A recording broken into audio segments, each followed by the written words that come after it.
शासक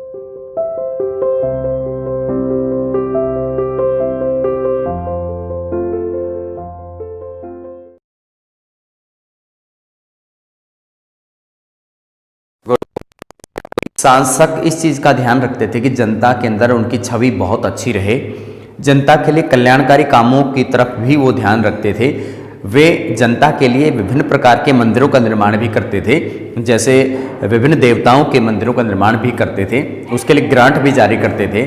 और इसमें यही बात पता चलती है कि मंदिरों के निर्माण के द्वारा ये वो प्रूव करना चाहते थे कि वे सारी जनता यानी आम जनता को वो कितना सेटिस्फाई रख पाते हैं। यानी आम जनता में ये रहता था कि हमारे जो शासक हैं वे भी देवी देवताओं का आदर करते हैं, उनके प्रति उपासना करते हैं, पूजा करते हैं, तो हमें भी उनकी पूजा करनी चाहिए।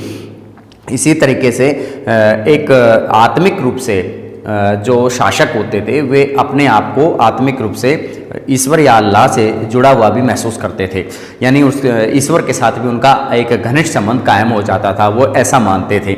अलाउद्दीन खिलजी ने अपने आप को ये माना, एक अभिलेख के जरिए ये बात प्रमाणित होती है, अभिलेख में ये बात लिखी गई है कि अल्लाह ने उन्हें इस पृथ्वी पर शासन करने के लिए भेजा है, क्योंकि उसमें मूसा और सुलेमान जैसे महान विधिकर्ताओं के गुण मौजूद थे। ठीक उसी तरह के गुण जैसे कि मूसा और सुलेमान के अंदर इस तरह के गुण थे, वैसे ही गुण अलाउद्दीन खिलजी में मौजूद थे। और अलाउद्दीन खिलजी ने ठीक उसी तरीके से शासन करने का प्रयास किया। और इसके बाद में उन्होंने कुछ सांस्कृतिक रूप से सांस्कृतिक बदलाव लाने का भी प्रयास किया। समाज के अंदर जो जरूरी सांस्कृतिक बदलाव थे उनको समझा और उनको चेंज लाने का प्रयास किया। उस समय के शासकों के अंदर एक बात ये उनकी महत्वपूर्ण विशेषता थी कि वे विभिन्न प्रकार के मंदिरों, मस्जिदों, हौजों, तालाबों, जलाशयों का निर्माण करते थे।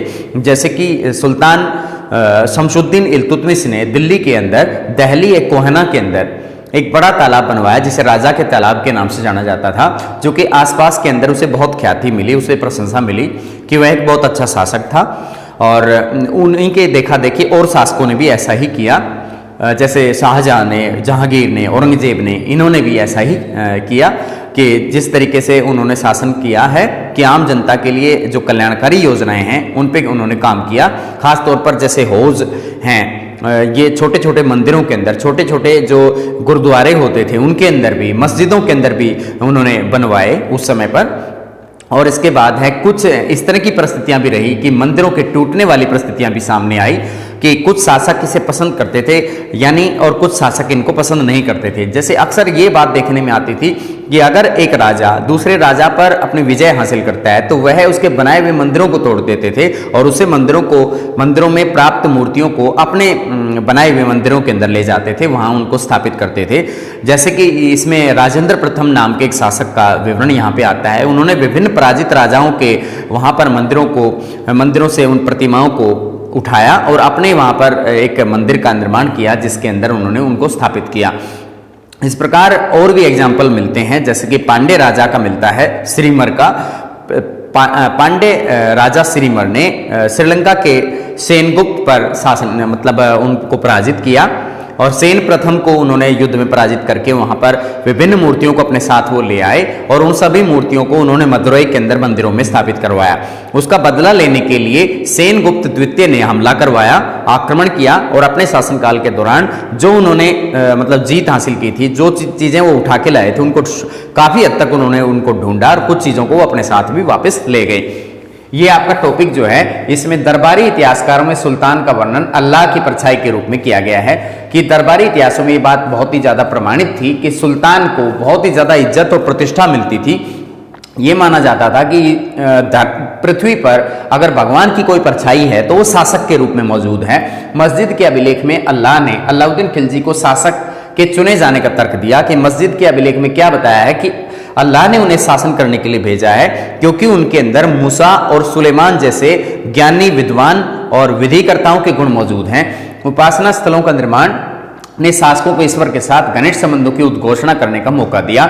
जैसे जैसे उन्होंने बड़े बड़े मंदिरों का, मस्जिदों का और गुरुद्वारों का निर्माण किया तो उससे आम जनता में उनकी छवि बहुत अच्छी रही और वे ईश्वर के साथ भी घनिष्ठ संबंध कायम करने में कामयाब हुए। आम जनता के अंदर भी ये बात प्रूव हो गई।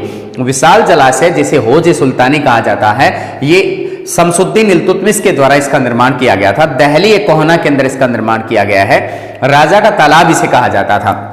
मंदिर मस्जिद में तालाब बनाए जाते थे, यानी सभी छोटे मंदिरों के अंदर, मस्जिदों में, गुरुद्वारों में भी तालाब बनाए जाते थे लोगों की जरूरत के लिए। मंदिरों को नष्ट करना, इसमें जब भी कोई दूसरा शासक अगर किसी दूसरे शासक पर विजय हासिल करके उसके बनाए हुए मंदिरों को तोड़ देता था या वहां की प्रतिमाएं उठाकर अपने साथ ले जाता था, तो ये उस पर वह इसको बहुत श्रेयस्कर बात मानते थे, अच्छी बात मानते थे। राजा मंदिरों का निर्माण अपनी शक्ति, धन संपदा और ईश्वर के प्रति निष्ठा के प्रदर्शन के लिए किया करते थे। कि एक तो वह अपने वैभव का को शो करते थे कि उनके पास कितना पैसा है, उनके पास कितनी पावर है, उनके पास कितना पैसा है, ये प्रॉपर्टी कितनी है, और ईश्वर के प्रति वो किस तरह की चाह रखते हैं, ये बात प्रमाणित हो जाती है अगर मंदिर का निर्माण राजा के द्वारा किया गया है। पांड्यन राजा श्रीमर श्री वल्लभ ने श्रीलंका पर आक्रमण करके राजा सेन प्रथम को पराजित किया था। ये पांड्यन राजा थे जो साउथ इंडिया के अंदर शासन करते थे, श्रीमर श्री वल्लभ। इन्होंने श्रीलंका के अंदर राजा सेन पर आक्रमण किया, उसे हरा दिया। बौद्ध भिक्षु धम्मकिति नाम के एक बौद्ध भिक्षु ने इसमें लिखा है, अपनी पुस्तक के अंदर लिखा है कि अपने साथ बहुमूल्य चीजें ले गया, जो भी चीजें वहां पे उन्हें मिली बहुमूल्य चीजें वो अपने साथ ले गए। बदले में सिंहली शासक सेन द्वितीय ने, क्योंकि उस समय अपमान जो है सेन प्रथम राजवंश का हुआ है, तो इस राजवंश के दूसरे शासक ने सेन द्वितीय ने अपने सेनापति को पांड्यों की राजधानी मदुरई पर आक्रमण करने के लिए भेज दिया और उसने वहां पर हर चीज जो वहां से लूटी गई थी उसको ढूंढने का प्रयास किया। 11वीं सदी में राजेंद्र प्रथम ने एक शिव मंदिर का निर्माण करवाया। ये 11वीं सदी में ये भी बहुत फेमस शासक हुए हैं राजेंद्र प्रथम, ये भी साउथ इंडिया के अंदर शासन किया है।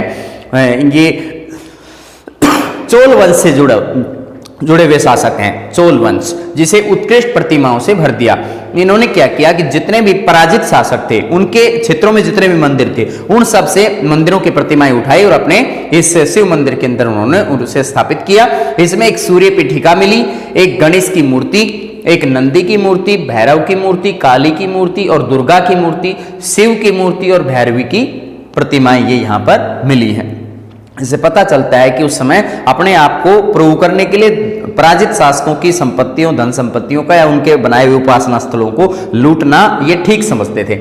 सुल्तान महमूद जो कि एक विदेशी शासक थे, जो कि एक बहुत महत्वपूर्ण शासक भी नहीं थे, लेकिन इन्होंने राजेंद्र प्रथम के शासनकाल के ही दौरान उसने क्या किया, उसने पराजित राजाओं के मंदिरों को अपवित्र किया। कि जो भी उसने अपने उस दौरान जो भी राजा हराया तो उसके सभी जो बनाए हुए मंदिर थे उनको अपवित्र कर दिया, गंदा कर दिया और धन मूर्तियों को लूट लिया। जो भी वहां पर जैसे स्वर्ण की जो मूर्तियां होती थी, सोने से बनी हुई थी, जैसे सोमनाथ के मंदिर के अंदर शिव की मूर्ति रखी हुई थी, उसको भी उन्होंने लूट लिया। सोमनाथ के मंदिर की लूट को लूटने के बाद उसने अपने आप को मतलब इस्लामिक महान इस्लामिक योद्धा प्रूव करने के अंदर ये बात दिखाने की कोशिश की। मतलब कि इस तरीके से मंदिरों को नष्ट करके और हिंदू मंदिरों को नष्ट करके, और इस सुल्तान महमूद नाम के एक विदेशी मुसलमान शासक ने अपने आप को ज्यादा बढ़ा चढ़ा करके प्रशंसा पाने का प्रयास किया। इसमें आपका ये टॉपिक जो है राजधानी शाहजहां की राजधानी शाहजहानाबाद से और मंदिरों को नष्ट करना तक ये कंप्लीट हो गया है। धन्यवाद।